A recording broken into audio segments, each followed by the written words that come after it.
একদিন জলশিরি নদীটির জীবনানন্দ দাশ। একদিন জলশিরি নদীটির পাড়ে এই বাংলার মাঠে বিশিন্ন বটের নিচে শুয়ে রব। পশমের মতো লাল ফল ঝরিবে বিজন ঘাসে।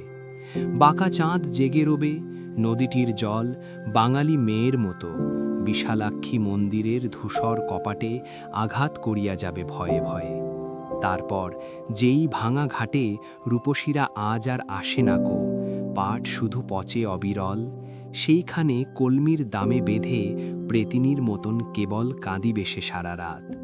দেখিবে কখন কারা এসে আম কাঠে সাজায়ে রেখেছে চিতা। বাংলার শ্রাবণের বিস্মিত আকাশ চেয়ে রবে, ভিজে প্যাঁচা শান্ত স্নিগ্ধ চোখ মেলে কদমের বনে শোনাবে লক্ষ্মীর গল্প। ভাসানের গান নদী শোনাবে নির্জনে। চারিদিকে বাংলার ধানি শাড়ি, সাদা শাখা, বাংলার ঘাস আকন্দ বাসক লতা ঘেরা এক নীল মঠ আপনার মনে ভাঙিতেছে ধীরে ধীরে। চারিদিকে এই সব আশ্চর্য উচ্ছ্বাস।